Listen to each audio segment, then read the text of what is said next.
South ఇండియాలోని అతి తక్కువ ధరలకి రత్నాలను అందించే ఏకైక సంస్థ 6JVR. నమస్తే, వెల్కమ్ టు సుమన్ టీవీ. నేను మీ సాయి. ఆంధ్రప్రదేశ్లో ఇప్పుడు రిషికొండ ప్యాలెస్కి సంబంధించే తీవ్ర చర్చ కొనసాగుతుంది. ఈ ప్యాలెస్ నిర్మాణానికి సంబంధించినటువంటి అనేక అంశాలు తెరపైకి వస్తున్న సందర్భంలో ఇప్పుడు వచ్చినటువంటి ప్రభుత్వం ఈ యొక్క భవనాలను ఏం చేస్తుంది, ఏం చేయబోతుంది, గత ప్రభుత్వం ఎందుకు కట్టింది అనేటువంటి దానిపైన క్వశ్చన్స్ వస్తున్నాయి. ఆ విషయం పక్కన పెడితే ఈ ప్రస్తుతం నిర్మితమైపోయినటువంటి ఈ పూర్తి భవనాన్ని దేనికి ఉపయోగిస్తారు? అధికారిక భవనాలకా, లేక పర్సనల్ అతిథి గృహాలకా, లేకుంటే మొత్తానికి కూల్చేస్తారా అనేటువంటి అంశానికి సంబంధించి కూడా చర్చ కొనసాగుతుంది. దీనికి సంబంధించి మనం మాట్లాడదాం. మనతో పాటు Suman TV news chief editor Keshav గారు ఉన్నారు. కేశవ్ గారు నమస్తే. నమస్తే. సో ఇప్పుడు వివాదం ఒకవైపు నడుస్తుంది. ఆ విషయాన్ని పక్కన పెడితే నిర్మాణం అయితే పూర్తయిపోయింది. 400-500 కోట్ల మేర ఖర్చు పెట్టి ప్రజాధనంతో ఒక ప్యాలెస్ అయితే కట్టేసినారు. ఇప్పుడు దాన్ని ఎట్లా యూటిలైజ్ చేయాలనేటిది అనేటువంటి అంశమే చర్చకు వస్తుంది. దాన్ని చంద్రబాబు ప్రభుత్వం ఏ రకంగా డీల్ చేయబోతుంది? ప్యాలెస్ను ఉపయోగిస్తారా ప్రభుత్వానికి, లేదంటే దాన్ని ప్రైవేట్కి అప్పగిస్తారా, లేదా పూర్తిగా అక్కడి నుంచి తీసేస్తారా అనేటువంటి ప్రశ్నలు ఇప్పుడు వస్తున్నాయి. ఏం చేయబోతున్నారు? ఇప్పుడు ప్రభుత్వం ముందర ఉన్నటువంటి ప్రధానమైనటువంటి ఎజెండా ఏంటంటే ఈ ప్యాలెస్లు వీటి గురించి కంటే కూడా పరిపాలన విషయంలో తీసుకోవాల్సినటువంటి అనేక నిర్ణయాలు, అలానే ఏవైతే హామీలు ఇచ్చారో వాటిపైన ఫోకస్ పెట్టడం మీద ఎక్కువ టైం కేటాయిస్తుంది. కానీ అనూహ్యంగా ఈ ఋషికొండలో కట్టినటువంటి నిర్మాణం గురించి చర్చ ఎక్కువ ప్రజల్లోకి వెళ్ళింది. కారణం ఏంటంటే అక్కడ అంత విలాసవంతమైనటువంటి నిర్మాణం జరగడం పైనే ఎక్కువ ఫోకస్ ఉంది. బట్ కొంత సమాచారం వస్తున్న దాని ప్రకారం చూస్తే అక్కడ మొత్తం 4 విభాగాలుగా ఆ భవన నిర్మాణం జరిగింది. మొత్తం 9.88 ఎకరాలు, దాదాపు 10 ఎకరాల్లో ఋషికొండలో నిర్మాణం జరిగింది. యాక్చువల్గా అంతకు ముందర ఉన్నటువంటి రిసార్ట్ కూడా అంత పరిధిలో లేదు. 5-6 ఎకరాల్లో కట్టినటువంటి రిసార్ట్ ఇంకొక 4-5 ఎకరాలు మొత్తం కొండంతా చెక్కి దానికి తగ్గట్టుగా ఈ విస్తరించి కట్టుకుంటూ వచ్చారు. రోజా గారు ఏదో స్టేట్మెంట్ కూడా ఇచ్చారు, మొత్తం 60 ఎకరాల్లో ఉంది, మొత్తం మేము కట్టలేదు కదా, ఋషికొండ మాయం చేయలేదు కదా అని ఏదో చెప్పారు. అదంతా ముందు చూపు లేని వ్యాఖ్యానం కింద మనం చూడాల్సి ఉంటుంది. బట్ ఏంటంటే కట్టినంత వరకు కూడా దాదాపు 450-500 కోట్ల రూపాయలు ఖర్చు అయింది. 3 ఇండిపెండెంట్ విల్లాస్ రూపంలో కట్టారు. సో మొత్తంగా చూస్తే 12 బెడ్రూమ్లు ఉన్నాయి. మిగతా అంతా కూడా ఆఫీస్ పర్పస్లో కట్టినటువంటి వేకెంట్ స్పేస్ ఎక్కువ ఉంది. కానీ ప్రతి మూలని, ప్రతి అణువుని, ప్రతి ఇంటీరియర్ డిజైనింగ్ విషయంలో కనుక ప్రతి అంశాన్ని కూడా చాలా జాగ్రత్త, ఫ్యాన్లు కూడా 30,000, 3 లక్షలు, 4 లక్షలు ఉన్న ఫ్యాన్లు పెట్టారని చెప్పారు అంటున్నారు. పెద్ద పెద్ద షాండ్లియర్లు పెట్టారు, లాంగెస్ట్ కారిడార్లు ఉన్నాయి. సో ఇవన్నీ పైగా ఎటు నుంచి చూసినా కానీ ఒక 2 విల్లాలకి అయితే ఎటు నుంచి చూసినా సముద్రం కనపడేలాగా, ఆ బీచ్ వ్యూ వచ్చేలాగా ఉన్నాయి. సో ఇది ప్రభుత్వ పాలన అనేది ఫైళ్ళలోకి చూసుకోవాలి, బీచ్లోకి చూస్తే నడవదు. కాబట్టి ప్రభుత్వ పాలన కోసం కట్టిందా లేదా వ్యక్తిగతమైన అవసరాల కోసం కట్టిందా అనేది మనకు అప్రస్తుతం. రాజకీయంగా వాళ్ళు వ్యాఖ్యానాలు వాళ్ళు చేసుకుంటున్నారు. కాబట్టి పాలన పరంగా దీన్ని ఏం చేయాలనే అంశం పైన చంద్రబాబు నాయుడు గారు ఒక డైరెక్షన్ ఇచ్చినట్టుగా తెలుస్తుంది. అది ఎంతవరకు ఆచరణలో వస్తుంది అనేది, ఎందుకంటే దేశంలోనే అతిపెద్ద group Indian hotels company limited అని చెప్పని IHCL టాటా గ్రూప్ నిర్వహించేటువంటి సంస్థ. అది సౌత్ ఏషియాలోనే లార్జెస్ట్ గ్రూప్. అది మన ఇండియన్ హాస్పిటాలిటీకి ఒక ఐకాన్గా ఈ తాజ్ అనేటువంటి ట్యాగ్ లైన్తో మనం చాలా హోటల్స్ చూసాం మనం. ఇంకా ఏంటంటే పెద్ద పెద్ద ప్యాలెస్లు రాజస్థాన్ లాంటి చోట్ల కానీ, ఈవెన్ హైదరాబాద్లో కానీ పెద్ద పెద్ద ప్యాలెస్లు తాజ్ గ్రూప్కి హ్యాండ్ ఓవర్ చేస్తే వాళ్ళు మెయింటైన్ చేస్తున్నారు. హాస్పిటాలిటీ మేనేజ్మెంట్లో వాళ్ళకి ఆ ఎక్స్పర్టైజ్ ఉంది. కాబట్టి ఒకసారి ఒపీనియన్ తీసుకోమని ఒక డైరెక్షన్ ఇచ్చినట్టుగా తెలుస్తుంది. ఒకవేళ అదే నిజమైతే, గతంలో మనం చూసాం, ఇప్పుడు తాజ్ కృష్ణ హోటల్ ఉంది, ఒబెరాయ్ గ్రూప్ వాళ్ళు టేకప్ చేసి రన్ చేయలేకపోతే తాజ్ గ్రూప్ టాటా గ్రూప్ తీసుకున్న తర్వాత దానికి ఒక ఐకాన్గా మారింది హైదరాబాద్. తర్వాత చంద్రబాబు నాయుడు గారు గవర్నమెంట్లో ఉన్నప్పుడే అనుకుంటే, బహుశా 90లో 98, 99 ఆ టైంలో ఫలక్నుమా ప్యాలెస్ అతిపెద్ద ప్యాలెస్ నిజాం నవాబు కట్టించుకున్నటువంటి, అంటే అప్పుడున్నటువంటి పైగాస్ అంటారు, నిజాం రాజ్యంలో పైగా టూమ్స్ కూడా ఇక్కడ మనకు ఫేమస్. వాళ్ళు ఏంటంటే కన్స్ట్రక్షన్ మీద చాలా మక్కువతో ఉండి చాలా పెద్ద పెద్ద నిర్మాణాలు చేశారు. సో అలా కట్టినటువంటిది ఫలక్నుమా ప్యాలెస్. బహుశా ఇండియాలోనే లాంగెస్ట్ డైనింగ్ టేబుల్ ఉన్నటువంటి ప్యాలెస్ అది. అప్పుడు నిజాం నవాబు బ్రిటిష్ వాళ్ళకి విందులు వినోదాలు ఇచ్చేటువంటి సమయంలో ఆ టేబుల్ మీద చేశారు అనేటువంటి చాలా పేరు ప్రఖ్యాతులు ఉన్నాయి. సో అందులో దానికి హిస్టారికల్గా కూడా చాలా ప్రాధాన్యం ఉంది.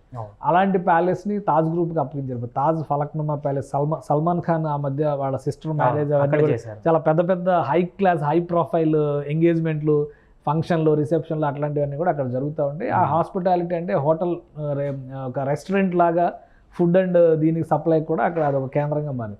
సో ఈ అనుభవాలను దృష్టిలో ఉంచుకొని విశాఖని ఫ్యూచరిస్టిక్గా చాలా కాలంగా చెప్తున్నటువంటి మాట, ఫైనాన్షియల్ హబ్ చేస్తాము, ఫార్మా హబ్ చేస్తాము, ఐటీ హబ్ చేస్తాం అంటున్నారు. కాబట్టి ఇంటర్నేషనల్ క్లయింట్స్ వచ్చేటువంటి అవకాశాలు ఉంటాయి. కాబట్టి టాటా గ్రూప్ భాగస్వామ్యంతో దాన్ని హోటల్గా కన్వర్ట్ చేయడానికి ఉండేటువంటి అవకాశాలు, సాధ్యాసాధ్యాలను పరిశీలించేటువంటి అంశం పైన ఫోకస్ పెడుతున్నట్టుగా తెలుస్తుంది. ఒకవేళ వాళ్ళు కనుక కన్సల్టేషన్లోకి వస్తే విశాలమైనటువంటి ప్రాంగణం ఉంది కాబట్టి వాటిని రూమ్స్గా డెవలప్ చేయడానికి లేదా ఇంకేదైనా పర్పస్లో ఒక ఫంక్షన్ హాల్ లాగా డెవలప్ చేయడానికి కానీ ఉంటే ఎంత వస్తుంది, అది కూడా ఇంపార్టెంట్. ఎందుకంటే వాళ్ళు ఉత్తినే డిజైన్ చేయరు కదా. ఇప్పుడు 500 కోట్ల బిల్డింగ్ని గవర్నమెంట్ కనుక వీళ్ళకి హ్యాండ్ ఓవర్ చేస్తే, ల్యాండ్తో కలిపి చూస్తే ఇంకా ఎక్కువ కాస్ట్ అయి ఉండొచ్చు.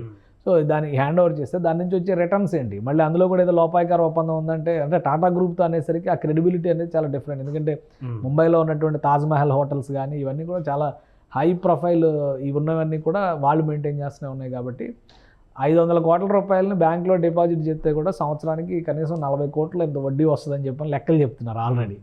సో ఇవన్నీ దృష్టిలో ఉంచుకొని ఎవరికైనా రెంట్కి ఇవ్వాలంటే కూడా ఎంతకి ఇస్తారో, పూర్తిగా ప్రైవేట్ కంపెనీలకు అప్పగిస్తే కనుక రుషికొండ మొత్తం మీద కూడా వాళ్ళ అజమాయిషి వచ్చే అవకాశం ఉంటుంది. ఎందుకంటే ప్యాలెస్కే పరిమితం అవరుగా, సెక్యూరిటీ రీజన్స్ కావచ్చు, చాలా అంశాలు ఉంటాయి అందులో. సో ఇది మళ్ళీ ఒక పెద్ద తలనొప్పి అయ్యేటువంటి అవకాశం ఉంది. సో అన్నిటినీ పరిశీలించిన తర్వాత ఆల్రెడీ ఒక అధ్యయన కమిటీ వేశారు. ఎందుకంటే లోకేష్ గారు ఆల్రెడీ అనౌన్స్ చేశారు, మున్సిపల్ అడ్మినిస్ట్రేషన్ కిందకి వస్తుంది, అలానే టూరిజం కింద ఉంది. కాబట్టి ఏదైనా సీఎం గారు ఒక రిపోర్ట్ అడిగారు, ఇలాంటి నిర్మాణాలు ఇంకా జరిగినాయి అనేటువంటి అనుమానాలు ఉన్నాయని చెప్పారు. సో విశాఖలో మాత్రమే జరిగినాయా, ఇంకెక్కడైనా జరిగినాయా, మొత్తం రాష్ట్ర వ్యాప్తంగా ఉన్న ఈ నిర్మాణాలకు సంబంధించినటువంటి డేటా మొత్తం కలెక్ట్ చేసి గవర్నమెంట్కి ఇచ్చేటువంటి రిపోర్ట్ ఒకటి ఇస్తారు. సో దాని ప్రకారం అసలు అక్కడ ఎంత ఉంది, దాని వర్త్ ఎంత, ఏ అంశాలని బేరీజ్ వేసుకుని ఏ అంశాల ద్వారా ఏ అంశాల ప్రాతిపదికన అప్రూవల్స్ చేశారు, పర్మిషన్స్ ఇచ్చారు, ఖర్చు పెట్టారు అనే దానికి కూడా క్లారిటీ. ఎందుకంటే ప్రతిదీ కూడా క్యాబినెట్ అప్రూవల్తో చేసామని చెప్తున్నారు వీళ్ళు.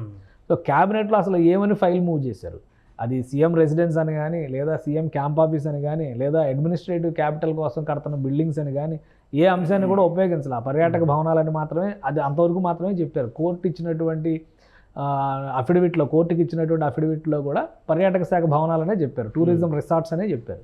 సో రిసార్ట్స్ని అలా డెవలప్ చేస్తారా ఎవరైనా అనేటువంటి అనుమానాలు ఎవరికైనా వస్తుంది. ఎందుకంటే నేషనల్ మీడియా కూడా అదే సద్దాం హుస్సేన్ భవనంతో పోలుస్తూ కూడా కొన్ని కామెంట్లు చేసింది. సో ఇవన్నీ దృష్టిలో ఉంచుకొని టాటా గ్రూప్ని అభిప్రాయం అడిగేటువంటి ప్రయత్నం ఆంధ్రప్రదేశ్ ప్రభుత్వం చేస్తున్నట్టుగా తెలుస్తుంది. ఒకవేళ అదే కనుక జరిగితే ఆ ప్లేస్ కనుక, ఎందుకంటే రిషికొండ బీచ్లో పర్యాటక పరంగా కూడా అది బీచ్కి దగ్గరగా ఉండేది, ప్రాధాన్యం ఉన్నటువంటిది. ఆ సమీపంలో కొన్ని హోటల్స్ కూడా రన్ అవుతున్నాయి, టాటాకి రిలేటెడ్ హోటల్స్ కూడా ఉన్నాయి. కాబట్టి ఇది ఒక ప్రత్యేకమైనటువంటి దీని కింద డెవలప్ చేయడానికి అవకాశం ఉంటే ఎండార్స్ చేయొచ్చు. కానీ పెట్టిన 500 కోట్ల రూపాయలకి తగ్గట్టుగా రిటర్న్స్ వస్తాయా లేదా అనే దాని మీద కూడా చర్చలు జరిగేటువంటి అవకాశం ఉంది. ఎందుకంటే ఫైనాన్షియల్ ఫీజిబిలిటీ లేకుండా టాటా గ్రూప్ కూడా తీసుకోదు. సో వాళ్ళకి ప్రభుత్వం నుంచి ఏమి ఇవ్వడానికి అవకాశం ఉంది. ఒకవేళ ప్రభుత్వమే ఉంచుకుంటే దాన్ని దేనికి ఉపయోగించాలి, మళ్ళీ సీఎం క్యాంప్ ఆఫీస్ కింద దాన్ని ఉపయోగిస్తే చంద్రబాబు నాయుడు గారు మేం కట్టిన భవనాల్లో ఉన్నారనేటువంటి విమర్శ వాళ్ళు చేయొచ్చు. పైగా అంత రిచెస్ట్ భవనాలు అవసరం లేదనేటువంటి మాట మొదటి నుంచి కూడా చెప్తున్నారు. ఆయన జగన్ గారు పెట్టుకున్నటువంటి బుల్లెట్ ప్రూఫ్ కాన్వాయ్నే చంద్రబాబు నాయుడు గారు తిరస్కరించారు. పాత కాన్వాయ్, ఇంతకు ముందర వాడిన కాన్వాయ్ ఉంటే అదే ఉపయోగించుకుందాం అని చెప్పి అదే తీసుకొచ్చి, పాత అంటే ఆయన అపోజిషన్ లీడర్గా ఉన్నప్పుడు ఒక సఫారీ కాన్వాయ్ ఉండేది, అది పక్కకు జరిపేసి అంతకు ముందర వాడినటువంటి కాన్వాయ్ వెహికల్స్ తెచ్చి పెట్టుకున్నారు. సో అలాంటి అయిష్టత చూపిస్తున్నప్పుడు బహుశా సీఎం క్యాంప్ ఆఫీస్గా కూడా మారే అవకాశాలు ఉండకపోవచ్చు. ఆఫీసులు అక్కడ షిఫ్ట్ చేసి ఏదైనా సాఫ్ట్వేర్ కంపెనీలకి వాటికి ఇవ్వడానికి, దానికంటే మిలీనియం టవర్స్లోనే దాదాపు 1,00,000, ఒక్కొక్క టవర్లో 1,00,000 SFT పైగా స్పేస్ ఖాళీగా ఉందని చెప్తున్నారు. సో ఇది వెంటనే వినియోగంలోకి తేవడం అనేది కొంచెం క్లిష్టమైనటువంటి అంశం. అందుకనే హోటల్ మేనేజ్మెంట్కి ఎంతవరకు ఫీజిబిలిటీ ఉంది అనేటువంటి అంశం పైన అభిప్రాయం అడగొచ్చు. బహుశా ఇది అంత పాజిటివ్ అయితే కనుక అక్కడ ఒక తాజ్ రిషికొండ లాంటిదో ఏదో ఇంకేమన్నా పేరు పెట్టి అక్కడి నుంచి రన్ చేసేటువంటి, ఎందుకంటే టాటా గ్రూపు జోధ్పూర్ ప్యాలెస్ని కానీ వీటన్నిటిని ఎందుకు తీసుకుందా, హిస్టారికల్గా వాటికి ఇప్పుడు కూడా షర్మిల గారి అబ్బాయి పెళ్లి జరిగింది జోధ్పూర్ ప్యాలెస్లో. ఎందుకంటే హిస్టారికల్గా వాటికి ఒక ప్రాధాన్యం ఉంది, చుట్టూ నీటి మధ్యలో కట్టినటువంటి పెద్ద కోట అది.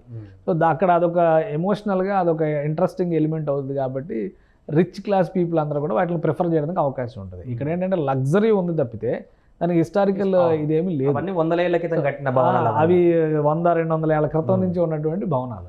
సో ఇది ఇప్పుడు రీసెంట్గా కట్టినటువంటి భవనం. కాబట్టి గవర్నమెంట్ ఎక్స్పెండిచర్ వేరుగా ఉంటే అదే భవనాన్ని తాజ్ గ్రూప్ ప్రైవేట్ పార్టీస్ కడితే ఇంకా అంత తక్కువలో కూడా అవ్వచ్చు.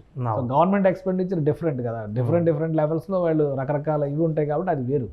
సో అందుకని టాటా గ్రూప్ దాని ఫైనాన్షియల్ వైబిలిటీని ఎలా క్యాలిక్యులేట్ చేస్తుందనేది చూడాలి.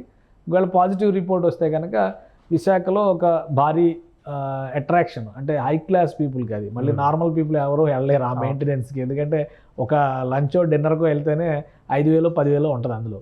సో ఒక మనిషి తినే ఇది, అందుకని అది నార్మల్ పీపుల్కి అయితే అందుబాటులో ఉండకపోవచ్చు. కానీ బట్ అది హై క్లాస్ ప్రొఫైల్ ఉన్నటువంటి వాళ్ళు, సీఈఓలు కానీ, పెద్ద పెద్ద కంపెనీలకు సంబంధించినటువంటి ఎగ్జిక్యూటివ్స్ కానీ వచ్చినప్పుడు బస చేయడానికి పనికి వచ్చేటువంటి హోటల్గా, విశాఖ చూడడానికి వచ్చే వాళ్ళకి అదొక స్పెషల్ అట్రాక్షన్ ఉండేటువంటి రిసార్ట్గా మారొచ్చేమో ఒకవేళ టాటా గ్రూప్ నుంచి కనుక పాజిటివ్ సిగ్నల్స్ వస్తే. లేదంటే దాన్ని ఏం చేయాలనేటువంటి విషయం మీద మళ్ళీ ప్రభుత్వం ఇంకోసారి పునరాలోచన చేసేటువంటి అవకాశం కూడా ఉండొచ్చు. రైట్. అది మొత్తానికి ప్రస్తుతం రిషికొండ ప్యాలెస్కి సంబంధించి కొనసాగుతున్నటువంటి చర్చ. ఒకవైపు పొలిటికల్గా చర్చ కొనసాగుతున్న సందర్భంలో ఇటువైపు ప్రభుత్వం నుంచి కూడా దీన్ని ఏం చేయాలనేటువంటి అంశానికి సంబంధించి కూడా కసరత్తు చేస్తున్నట్టు కనపడుతుంది. ప్రభుత్వ ప్రజాధనాన్ని దుర్వినియోగం కాకుండా దాని నుంచి లబ్ధి పొందేటువంటి విధంగా ఈ భవనాలను ఏమైనా ఉపయోగించుకోవచ్చా అనేటువంటి ఆలోచన దిశగా సీఎం చంద్రబాబు కసరత్తు చేస్తున్నట్టుగా కనపడుతుంది. సుమన్ టీవీలో మీ పర్సనల్ అండ్ బిజినెస్ ప్రమోషన్స్ కోసం కింది నెంబర్కి కాంటాక్ట్ చేయండి.